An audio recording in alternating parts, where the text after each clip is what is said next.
Entonces, vamos a dar inicio al tema de hoy. El tema de hoy trata de los incrementos en tasas. Y básicamente nosotros vamos a determinar, calcular e interpretar incrementos o variaciones en las variables de un plano cartesiano. Es decir, incrementos y variaciones en la variable X y en la variable Y. Indistintamente utilizaremos la palabra variación para referirnos a los incrementos, es decir, podemos utilizar cualquiera de las dos. La razón de esto es que los incrementos pueden ser positivos y negativos, solo que comúnmente el vocabulario o el lenguaje común, nosotros nos referimos a un incremento positivo como un aumento y a un incremento negativo como una disminución. Bien, entonces en el plano cartesiano tenemos dos variables, ¿no? La variable X, las cuales se les denomina variables independientes, y las variables Y, a las cuales se les denomina variables dependientes. Las variables X son variables independientes porque su valor no depende de ningún otro valor. En el caso de las variables Y, se les denomina variables dependientes porque el valor de Y depende de una variable X. Es decir, que Y es función de X o Y está en función de X. Es decir, que los valores de Y dependen de los valores que tome X. Bien, entonces aquí se establece una fórmula para determinar la variación en X. Se establece que la variación en X es la resta de X2 menos X1. Entonces, de alguna forma tendríamos que definir qué es X1 y qué es X2. Bien, si tenemos una recta numérica, digamos que vamos a escoger un par de valores aquí en la recta numérica, 4 y 7. Entonces, la variación en X es esta distancia, ¿no?, que hay entre 7 y 4. Si a nosotros nos preguntaran cuál es la distancia que hay entre 4 y 7, comúnmente nosotros diríamos que es 3. Y esto podría decir usted que es correcto siempre y cuando X1 es 4 y X2 es 7. Porque nosotros tendemos comúnmente, al hacer una resta, a restarle al número mayor el número menor.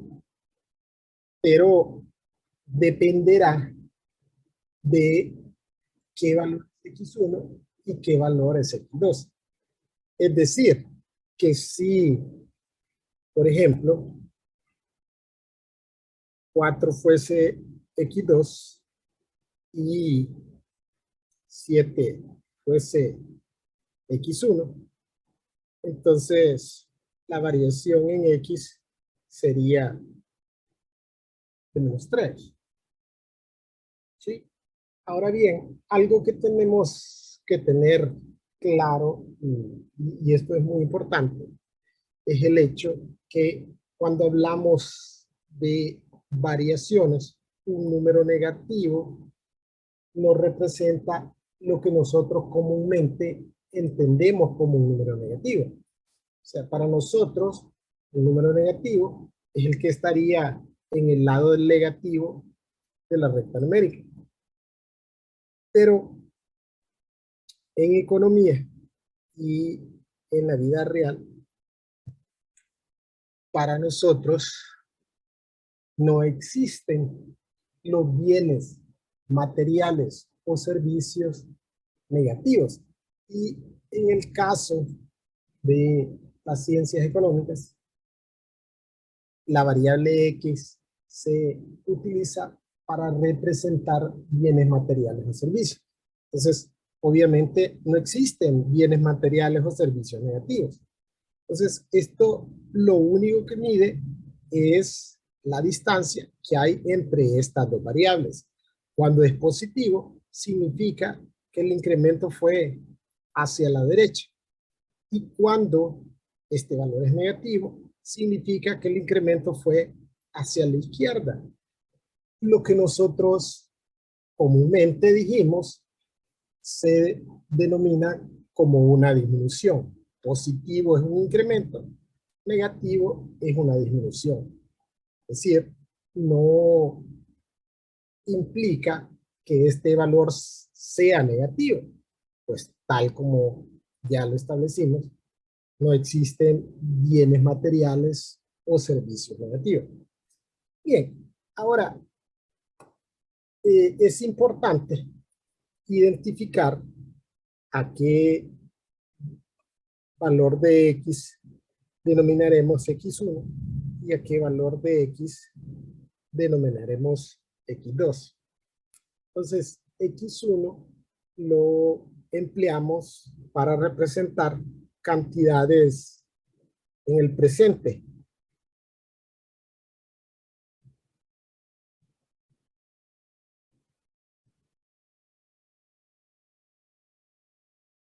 ¿Y a qué nos referimos con cantidad en presente? Una de las aplicaciones de los incrementos y tasas, sobre todo en las ciencias económicas, es a problemas relacionados con producción. Entonces, por ejemplo, cuando nosotros hacemos referencia a producción, usualmente nosotros queremos ya sea incrementar o disminuir la producción. Pero para incrementar o disminuir la producción, esto implica que actualmente hay cierta cantidad que se está produciendo. Entonces, obviamente, la cantidad que actualmente se produce sería X1 y X2 sería la cantidad a la que se incrementaría o disminuiría la producción, es decir, una cantidad propuesta o futura.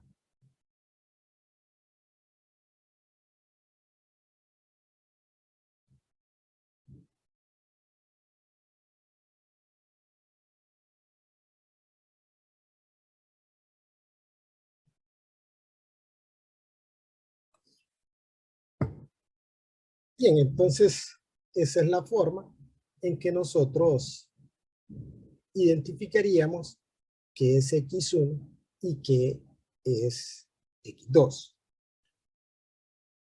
Y ya vimos que la variación en X se obtiene restándole a X2 X1.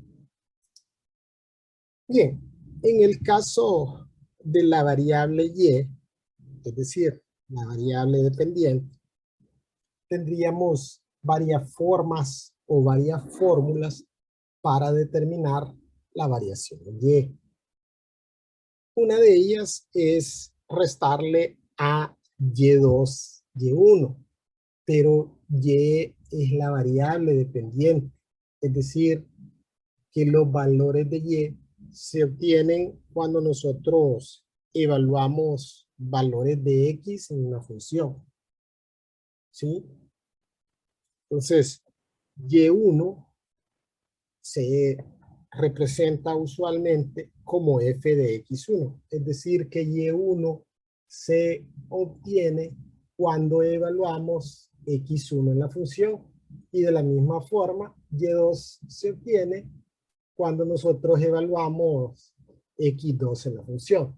Entonces, otra forma de determinar la variación en y esta es la más común, es que para determinar la variación en y, vamos a restarle a la función evaluada en x2 la función evaluada en x1. ¿Y por qué digo que esto es lo más común? Porque no es común que a nosotros nos den los valores de y2 y y1. Recuerde, estas son las variables dependientes. Entonces, ¿de qué dependen estos valores? Dependen de los valores de x evaluados en la función. Alternativamente, si nosotros despejáramos para x2 de esta expresión, entonces tendríamos que x2 va a ser igual a x1 más la variación en x. Si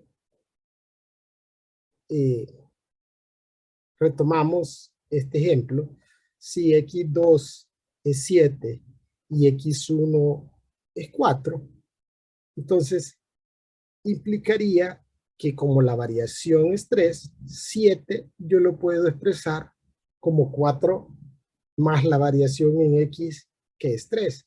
Es decir, en vez de 7, yo podría sustituir 4 más 3 y es la misma cosa. Entonces, ¿cuál de las expresiones emplearíamos? Eso depende de los datos que se nos proporcione en un determinado ejemplo o en un determinado ejercicio. Bien, entonces veamos en el plano cartesiano que representa la variación en X y que representa la variación en Y. Bueno, establecimos que la variable Y es la variable dependiente y en economía utilizamos la variable Y para representar todo lo que se mide en dinero, es decir, todo lo que se expresa en unidades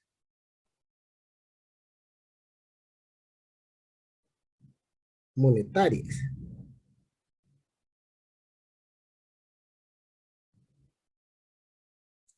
Y la variable X la empleamos para representar bienes materiales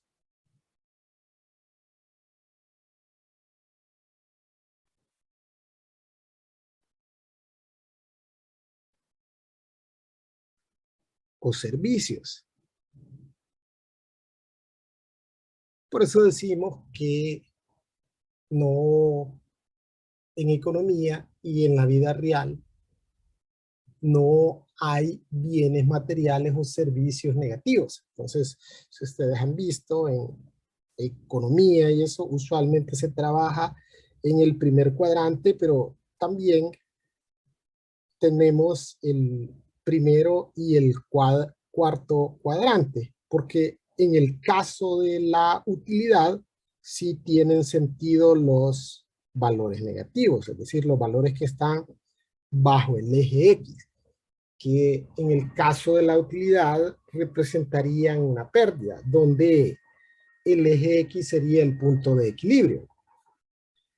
Entonces, bienes materiales o servicios, solo la parte positiva del eje X. En el caso del eje Y, en la utilidad, sí podemos representar valores negativos. Entonces, ¿qué representa delta X? Delta X representa la distancia que hay entre X1 y X2. Y puede ser moviéndose de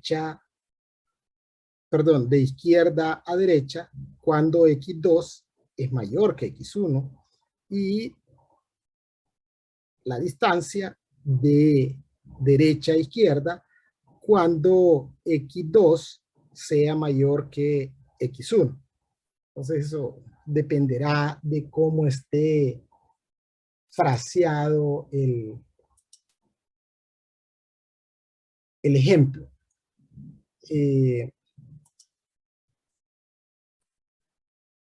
En el caso de la variable y, la variable y representa la distancia que hay entre f de x2 y f de x1. Y de igual forma, todo dependerá si f de x2 es mayor que f de x1, entonces se mueve hacia arriba, y si fuese lo contrario, se movería hacia abajo. Entonces, eso es lo que representa tanto la variación en X como la variación en Y. Cuánto se incrementan las variables X o cuánto disminuyen, y de igual forma las variables Y. Bien, vamos a hablar ahora de la tasa de cambio promedio. En el caso de la tasa de cambio promedio de una función y igual a f de x entre x igual a x1 y x igual a x2, se determina a la tasa de cambio promedio como la razón, la división, el cociente de la variación en y entre la variación en x. Ahora bien, recuerde que la variación en y solo se da si hay una variación en x. Es decir, y no puede variar por sí sola. Tiene que primero haber una variación en x para que haya una variación en y. Entonces la tasa de cambio promedio podría decirse que es la razón de cambio de y debido a una variación en x. Entonces tenemos que la fórmula de la variación de la tasa de cambio promedio es la variación en y entre la variación en x. Sabemos que una de las formas de determinar la variación en y es f de x2 menos f de x1 entre x2 menos x1.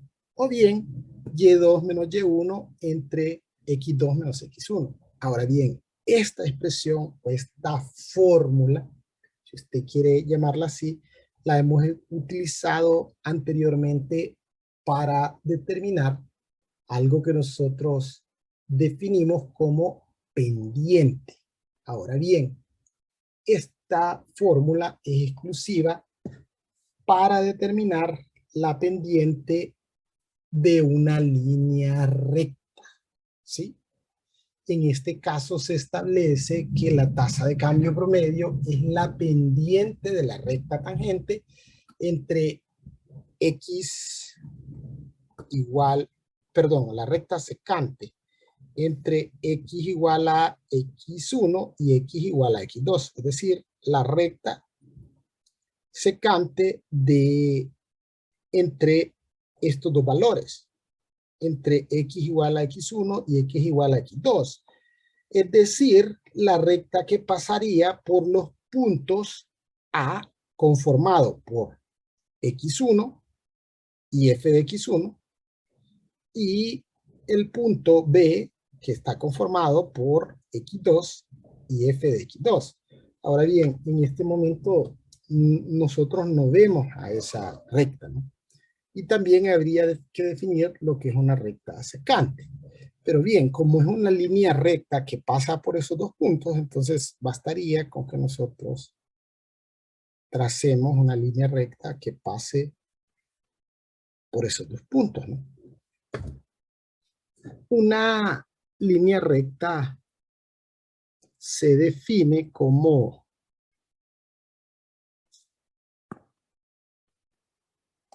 y igual a mx más b, donde m es la pendiente. En nuestro caso, esta m que está acá es la tasa de cambio promedio. Es decir, la tasa de cambio promedio es la pendiente de esta línea recta, que en este caso la característica es que es una recta secante. Cuando se define lo que es una recta secante y una recta tangente, comúnmente se utiliza una circunferencia para determinarlo, pero la recta secante no necesariamente tiene que ser de una circunferencia o las rectas tangentes, sino de cualquier función, porque la circunferencia de alguna forma es una función. Entonces, definimos a la recta secante como una recta que corta dos puntos del gráfico de una función, es decir, una recta que atraviesa o que corta la función dos puntos. Y la recta tangente sería la que corta el gráfico de la función en un solo punto. Estos conceptos son sumamente importantes porque luego cuando veamos la definición de derivada, los vamos a necesitar. Entonces, diríamos que geométricamente la tasa de cambio promedio es la pendiente de la recta secante al gráfico de una función dados dos puntos. Bien.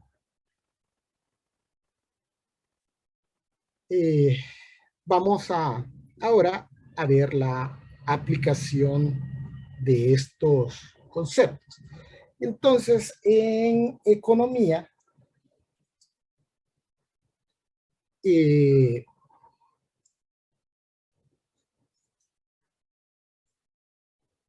estas funciones o estas expresiones que se miden en dinero, en unidades monetarias, costo, ingreso y utilidad, son variables Y. Ya establecimos aquí que la variable Y se utiliza para medir variables o para representar las variables que se miden en dinero y que las variables X se emplean para determinar o para representar, perdón, todo lo que son bienes materiales o servicios. Entonces, en este caso, estas funciones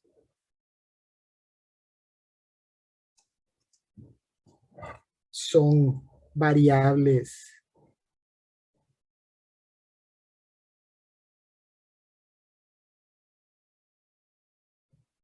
Y.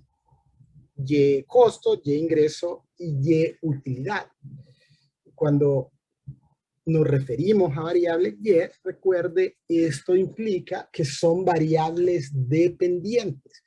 Y cuando son variables dependientes, se representan como funciones, es decir, no nos dan un valor, sino que nos dan la forma de calcularlo.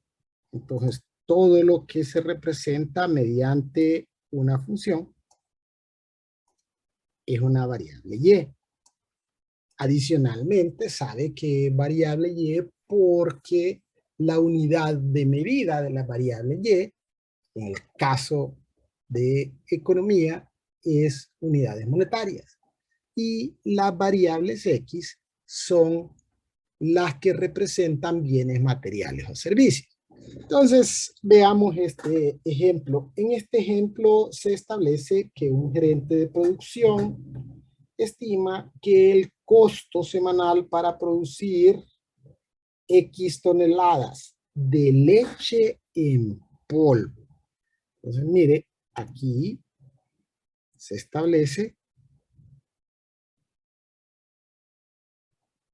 que se va a producir leche en polvo. La leche en polvo es un bien material, ¿no? Entonces, como es un bien material, esta es una variable X. Entonces, para determinar el costo de X toneladas de leche en polvo, se nos proporciona esta función. Es decir, sustituimos en la variable X el número de toneladas y luego determinamos el costo en unidades monetarias, en dinero.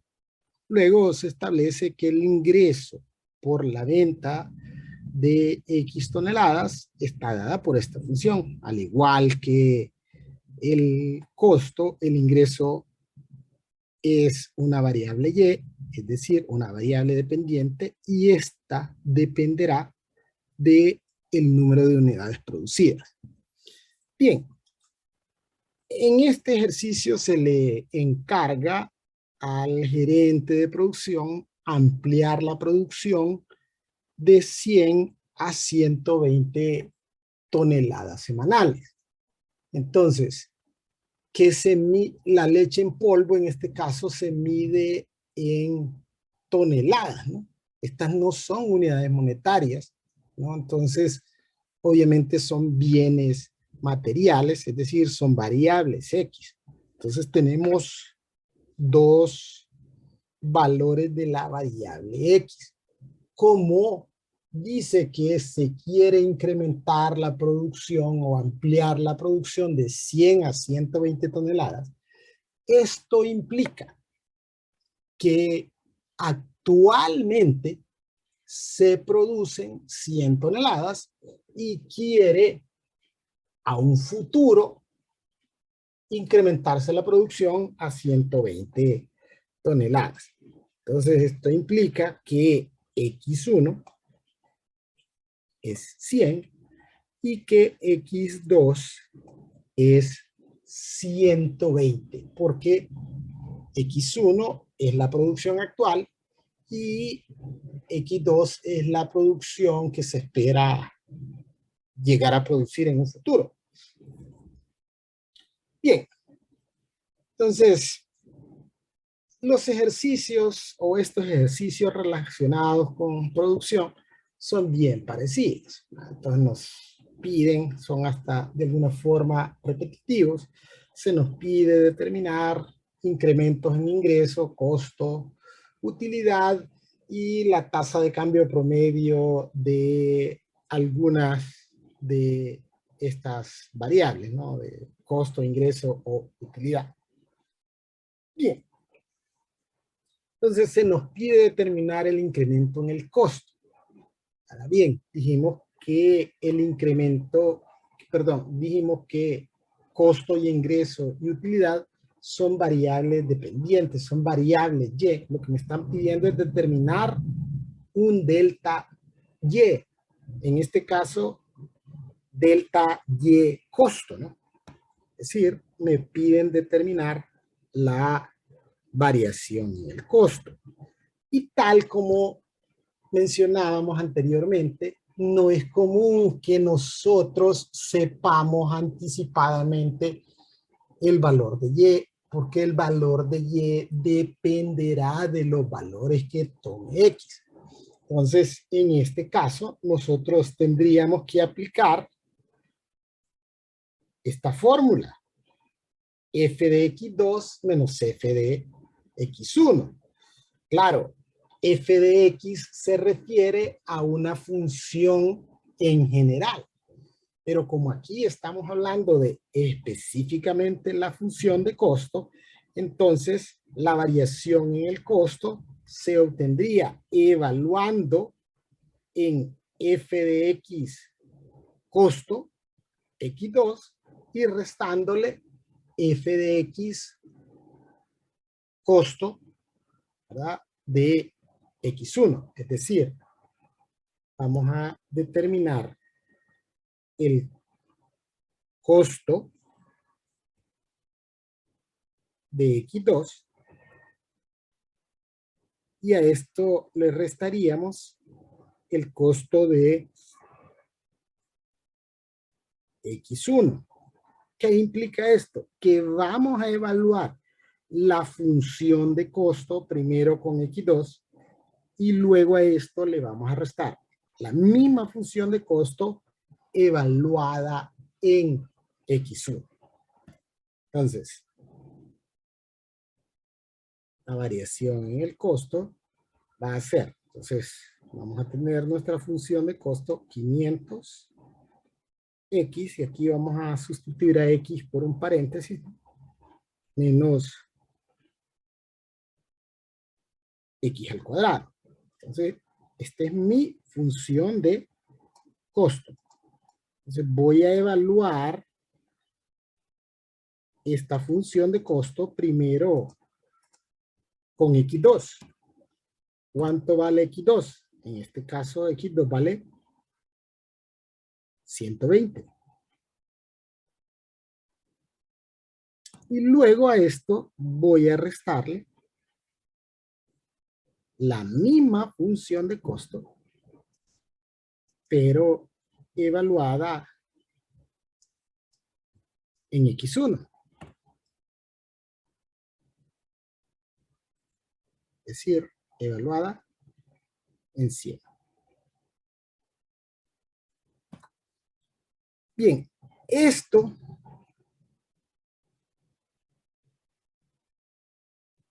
representa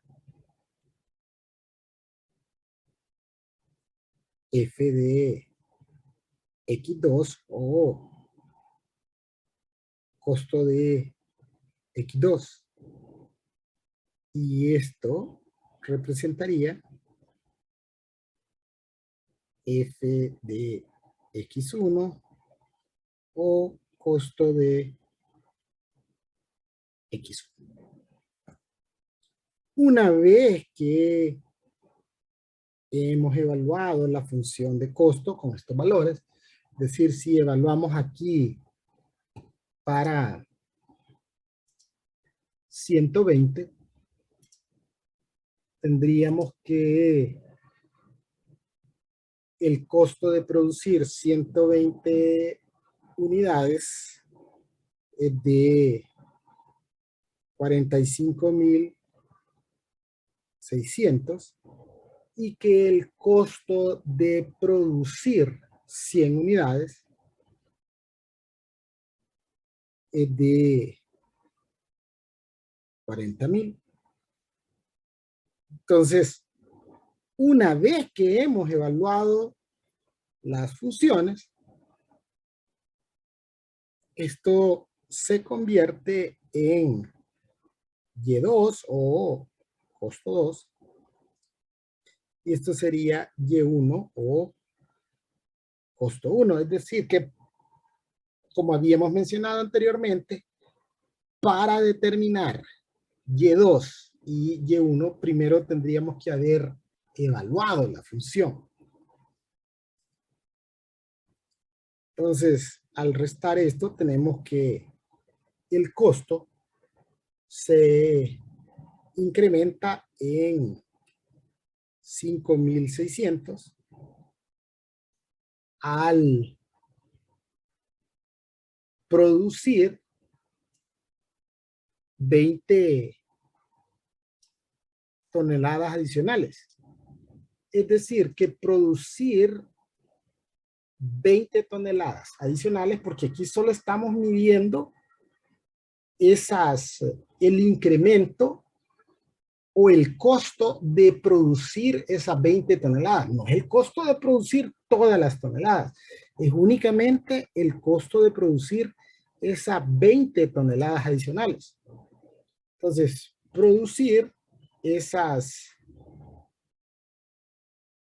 20 toneladas adicionales incrementa los costos en 5.600 unidades monetarias. Bien, luego se nos pide determinar el incremento en el ingreso. Entonces, el ingreso, nuevamente, es también una variable Y, ¿no? Entonces, para determinar el incremento en el ingreso, vamos a determinar el ingreso de X2 y a esto restarle el ingreso de X1. Es decir, vamos a evaluar la función de ingreso primero en X2. Tenemos que la función de ingreso es 800X menos 0.01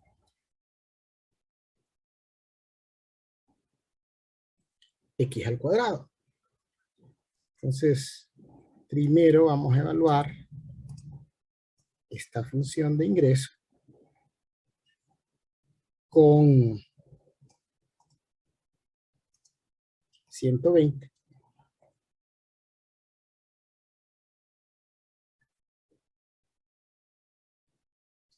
Y luego vamos a restarle la misma función de ingreso, pero evaluada en 100 o evaluada en X1.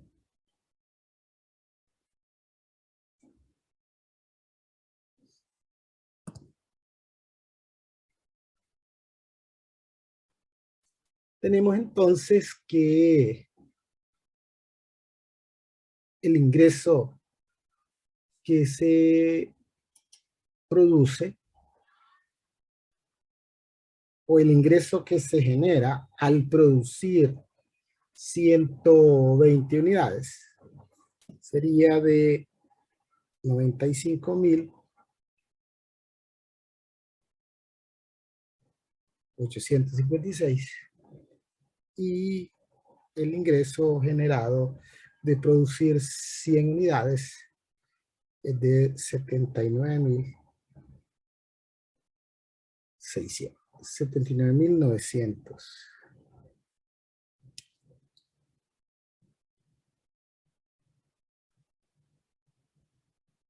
Entonces esto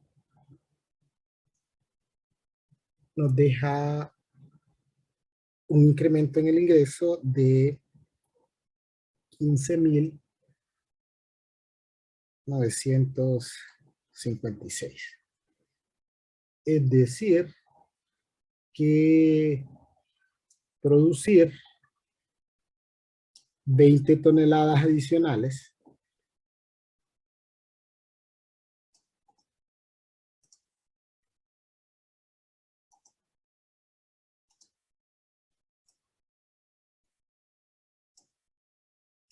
incrementa el ingreso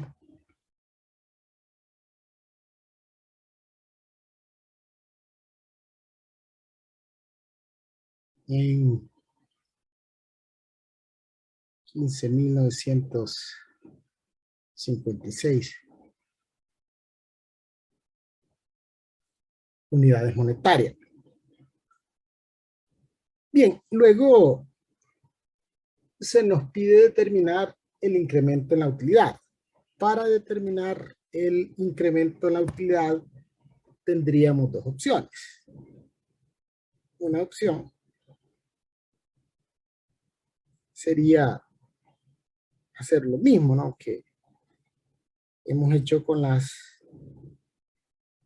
anteriores, y es determinar la utilidad de X2 y a esto restarle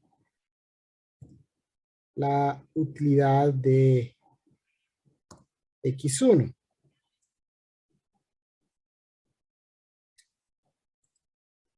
pero esto implica que nosotros necesitaríamos la función de utilidad, que aquí no la proporcionan, pero obviamente nosotros perfectamente podríamos determinar la función de utilidad. Y la función de utilidad se obtiene restando a la función de ingreso la función de costo. Entonces tendríamos primero que restarle a esta expresión, y luego evaluarla en x2 y restarle la función evaluada en x1. La alternativa, obviamente más sencilla, es que la variación en la utilidad puede obtenerse restándole a la variación en el ingreso la variación en el costo. ¿Cuál de las dos emplear? En este caso, obviamente la más sencilla, ¿no? Pero todo dependerá de cómo esté planteado el ejercicio y lo que se le pida, ¿no? Entonces, depende de lo que le estén pidiendo. En este caso, entonces, es más sencillo restarle al incremento en el ingreso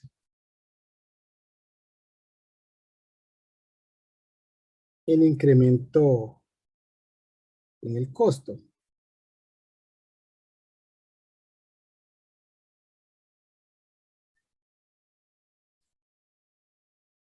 Tendríamos un incremento en la utilidad de 10.356. Entonces, producir 20 toneladas más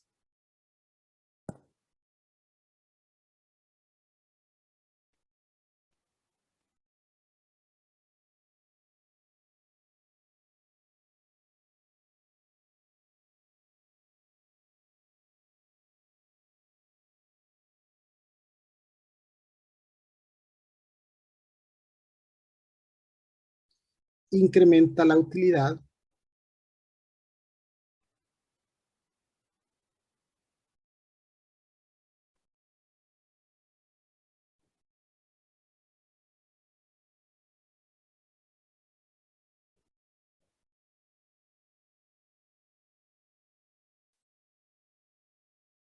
en 10.356 unidades monetarias.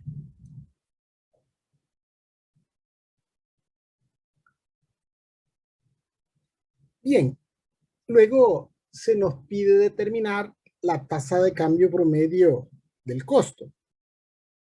Sabemos nosotros que la tasa de cambio promedio es la variación en Y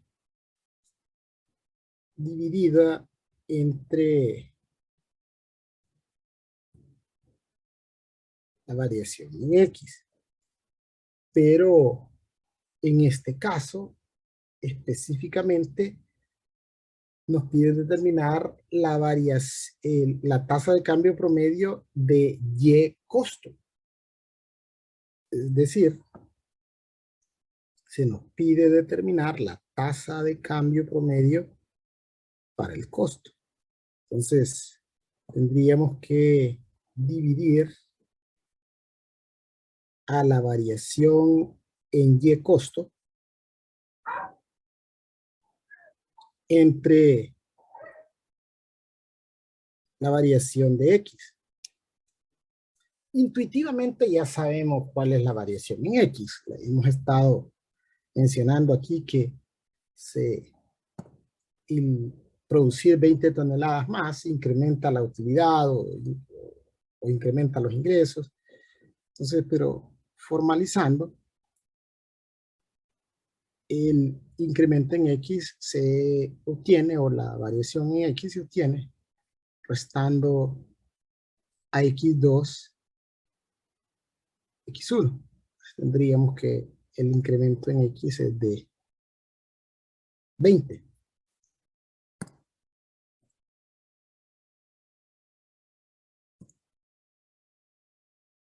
Entonces, el costo se incrementa en 5.600 y X se incrementa en 20 unidades. Entonces, aquí tendríamos una razón de cambio de 280. Bien, ahora bien, ¿qué implican estos 280? ¿Qué es? ¿Qué es lo que estamos midiendo? Pues la tasa de cambio promedio es un promedio.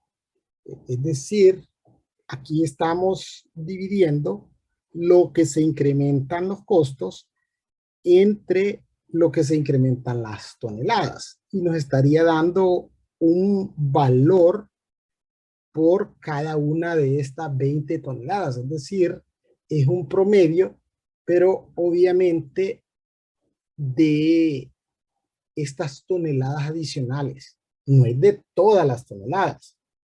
O sea, si nosotros determinamos el costo promedio de todas las toneladas, es muy probable que difiera de este valor, porque nosotros solo estamos determinando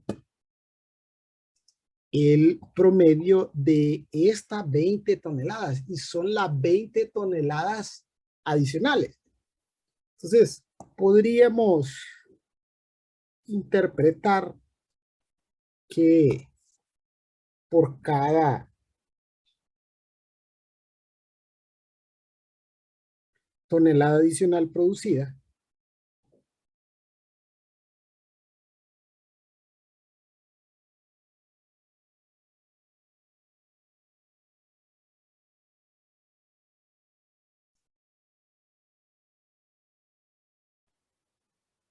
el costo se incrementa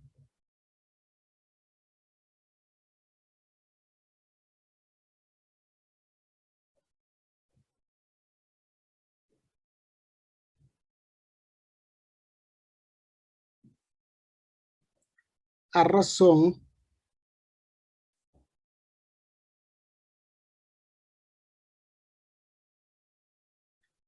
de 280 unidades monetarias.